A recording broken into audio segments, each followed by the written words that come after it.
Por tanto, el Señor mismo os dará señal. He aquí una virgen concebirá y dará a luz un hijo, y llamará su nombre Emmanuel. Isaías capítulo 7 versículo 14. Bienvenidos a la lectura del libro El deseado de todas las gentes, por Elena G. de White. Capítulo 1. Dios con nosotros.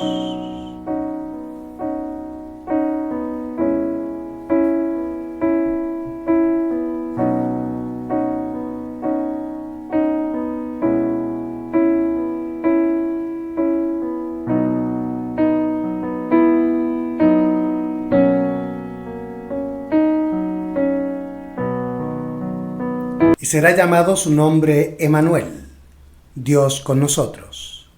La luz del conocimiento de la gloria de Dios se ve en el rostro de Jesucristo. Desde los días de la eternidad, el Señor Jesucristo era uno con el Padre. Era la imagen de Dios, la imagen de su grandeza y majestad, el resplandor de su gloria. Vino a nuestro mundo para manifestar esta gloria. Vino a esta tierra obscurecida por el pecado para revelar la luz del amor de Dios, para ser Dios con nosotros. Por lo tanto, fue profetizado de él y será llamado su nombre, Emmanuel. Al venir a morar con nosotros, Jesús iba a revelar a Dios tanto a los hombres como a los ángeles. Él era la palabra de Dios, el pensamiento de Dios hecho audible. En su oración, por sus discípulos dice: yo les he manifestado tu nombre, misericordioso y piadoso, tardo para la ira, y grande en benignidad y verdad, para que el amor con que me has amado esté en ellos, y yo en ellos. Pero no solo para sus hijos nacidos en la tierra fue dada esta revelación. Nuestro pequeño mundo es un libro de texto para el universo. El maravilloso y misericordioso propósito de Dios, el misterio del amor redentor, es el tema en el cual desean mirar los ángeles, y será su estudio a través de los siglos sin fin. Tanto los redimidos como los seres que nunca cayeron hallarán en la cruz de Cristo su ciencia y su canción. Se verá que la gloria que resplandece en el rostro de Jesús es la gloria del amor abnegado. A la luz del Calvario, se verá que la ley del renunciamiento por amor es la ley de la vida para la tierra y el cielo. Que el amor, que no busca lo suyo, tiene su fuente en el corazón de Dios, y que el manso y humilde se manifiesta el carácter de aquel que mora en la luz inaccesible al hombre. Al principio, Dios se revelaba en todas las obras de la creación. Fue Cristo quien extendió los cielos y echó los simientes de la tierra. Fue su mano la que colgó los mundos en el espacio y modeló las flores del campo. Él asienta las montañas con su fortaleza. Suyo es el mar, pues que Él lo hizo. Salmos capítulos 65 versículo 6 y capítulo 95 versículo 5. Fue el quien llenó la tierra de hermosura y el aire con cantos, y sobre todas las cosas de la tierra, del aire y el cielo, escribió el mensaje del amor del Padre. Aunque el pecado ha estropeado la obra perfecta de Dios, esa escritura permanece. Aún ahora, todas las cosas creadas declaran la gloria de su excelencia. Fuera del egoísta corazón humano, no hay nada que viva para sí.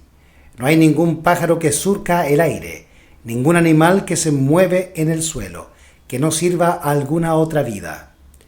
No hay siquiera una hoja del bosque, ni una humilde brizna de hierba que no tenga su utilidad.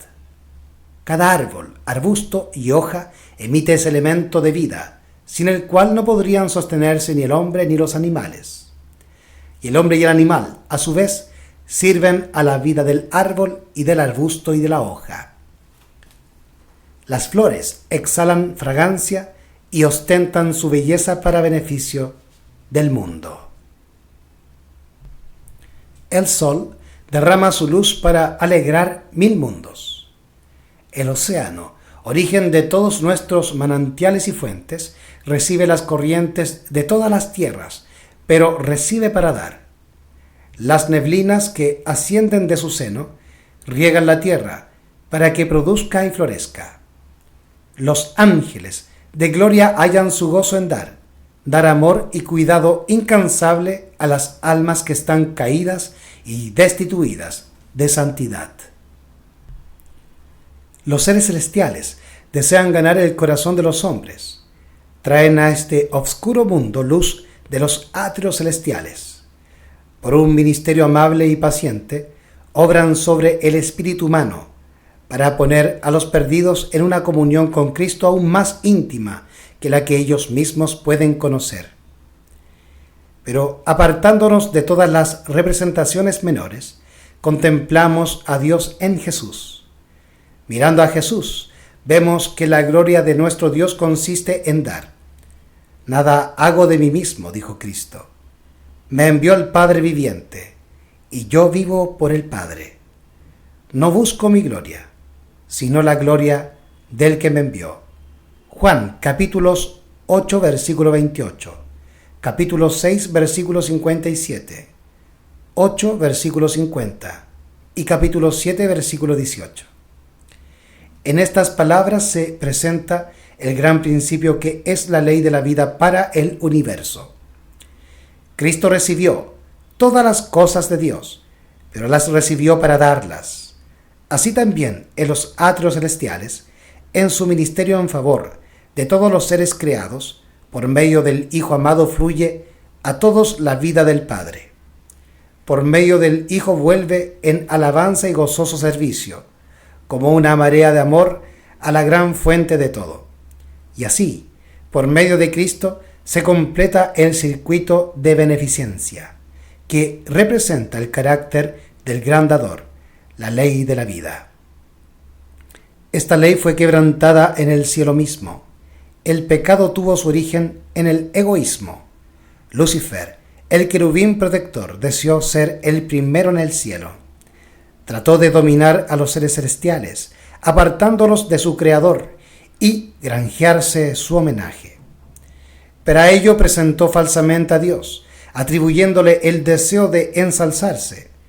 Trató de investir al amante Creador con sus propias malas características. Así engañó a los ángeles. Así sedujo a los hombres.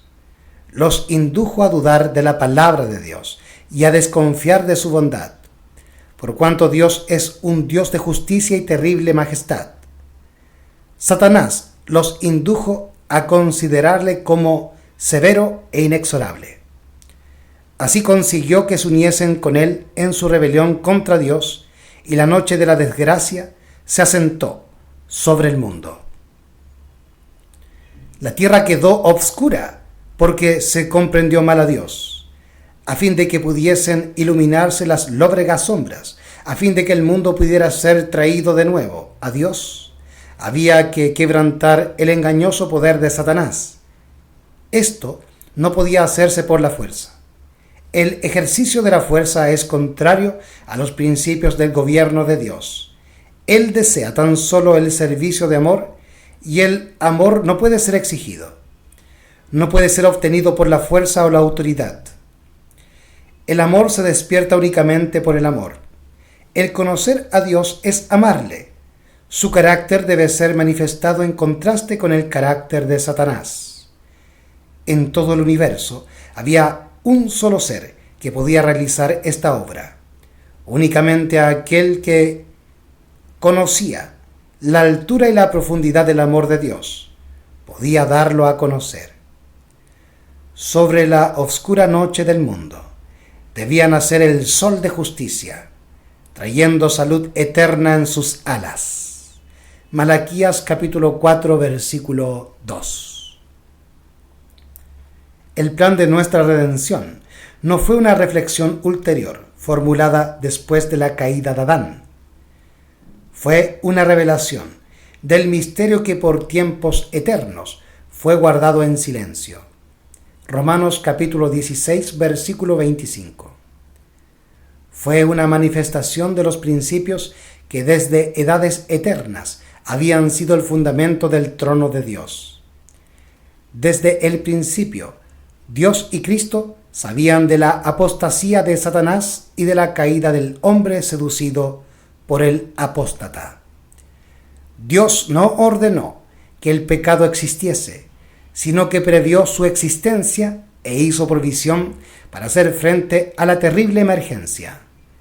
Tan grande fue su amor por el mundo, que se comprometió a dar a su Hijo unigénito, para que todo aquel que en él cree no se pierda, mas tenga vida eterna. Juan capítulo 3, versículo 16.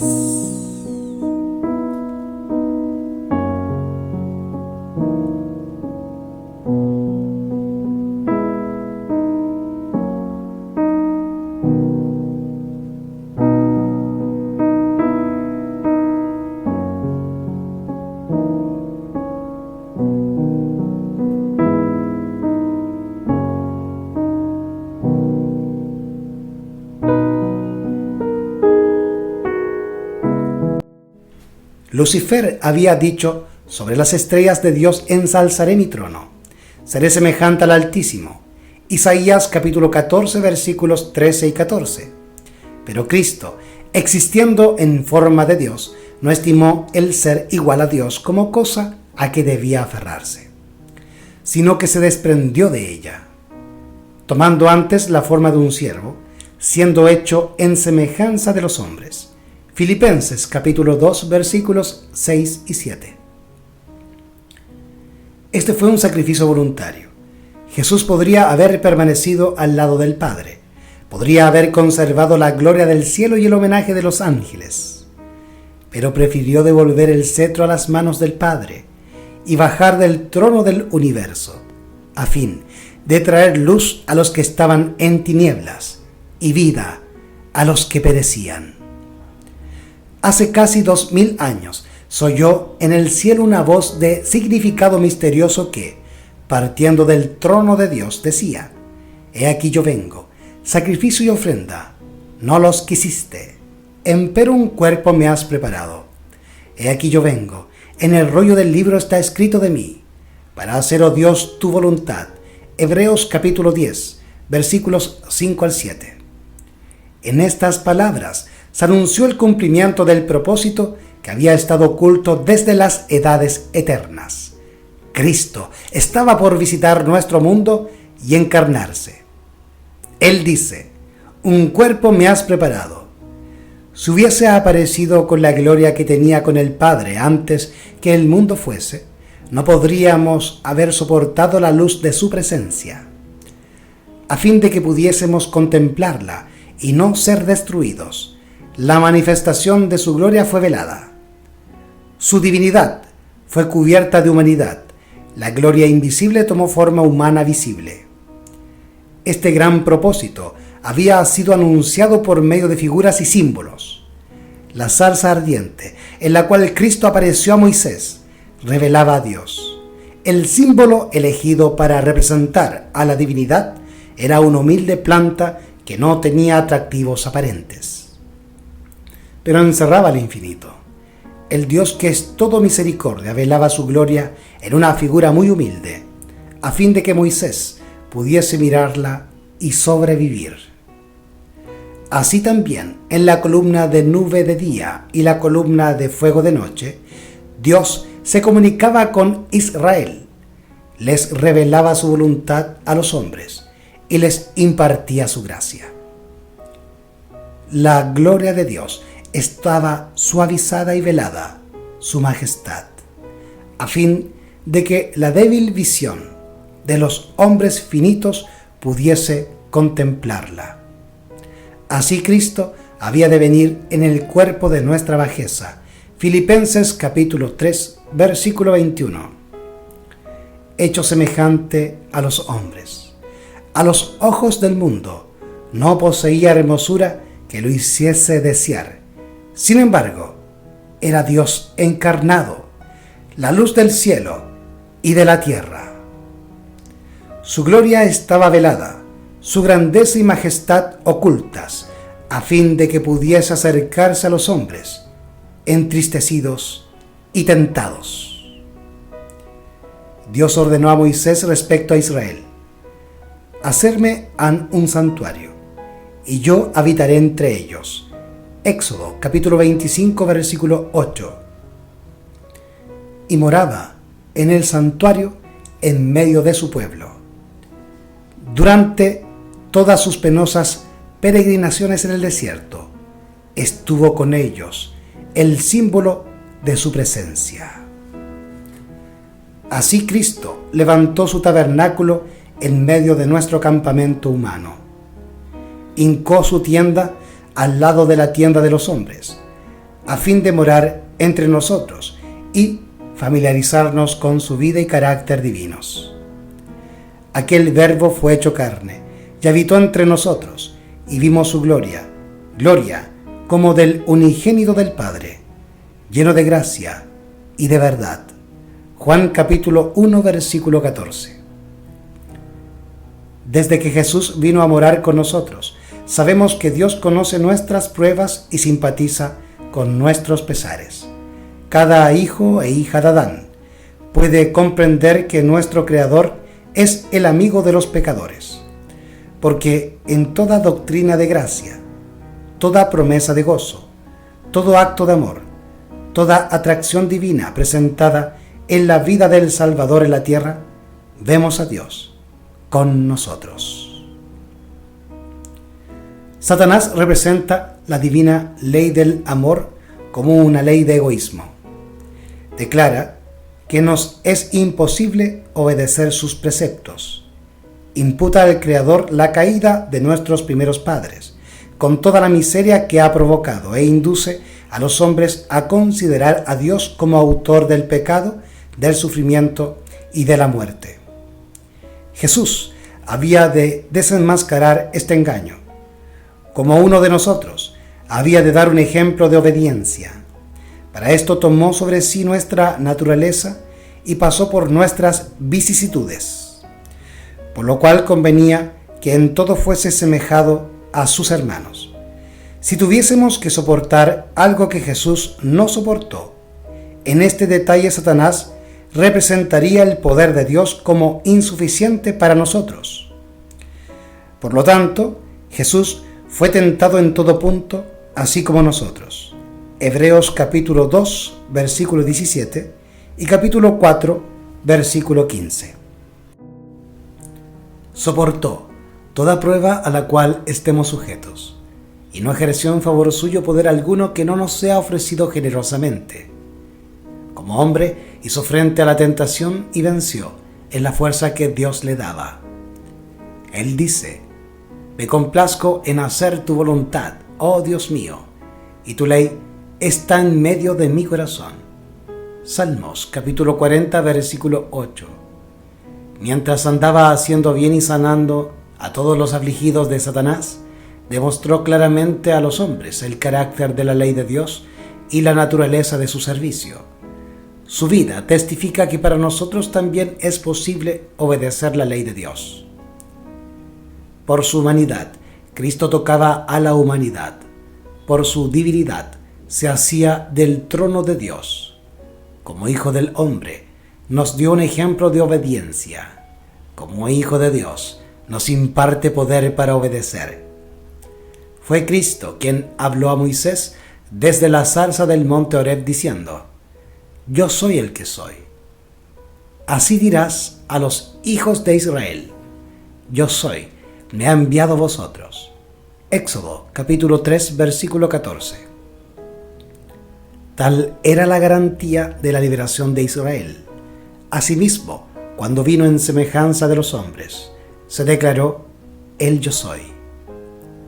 El niño de Belén, el manso y humilde Salvador es Dios, manifestado en carne. Primera de Timoteo capítulo 3 versículo 16. Y a nosotros nos dice: yo soy el buen pastor, yo soy el pan vivo, yo soy el camino y la verdad y la vida. Toda potestad me es dada en el cielo y en la tierra. Juan capítulos 10 versículo 11 y 6 versículo 51. capítulo 14, versículo 6, y Mateo, capítulo 28, versículo 18. Yo soy la seguridad de toda promesa. Yo soy. No tengáis miedo. Dios con nosotros. Es la seguridad de nuestra liberación del pecado, la garantía de nuestro poder para obedecer la ley del cielo. Al condescender a tomar sobre sí la humanidad, Cristo reveló un carácter opuesto al carácter de Satanás, pero se rebajó aún más en la senda de la humillación. Hallado en la condición como hombre, se humilló a sí mismo, hecho obediente hasta la muerte y muerte de cruz. Filipenses capítulo 2, versículo 8. Así como el sumo sacerdote ponía a un lado sus magníficas ropas pontificias y oficiaba en la ropa blanca de lino del sacerdote común, así también Cristo tomó forma de siervo y ofreció sacrificio, siendo él mismo a la vez el sacerdote y la víctima. Él, herido fue por nuestras rebeliones, molido por nuestros pecados. El castigo de nuestra paz fue sobre él. Isaías capítulo 53, versículo 5. Cristo fue tratado como nosotros merecemos a fin de que nosotros pudiésemos ser tratados como Él merece. Fue condenado por nuestros pecados, en los que no había participado, a fin de que nosotros pudiésemos ser justificados por su justicia, en la cual no habíamos participado. Él sufrió la muerte nuestra, a fin de que pudiésemos recibir la vida suya. Por su llaga fuimos nosotros curados. Isaías capítulo 53, versículo 5.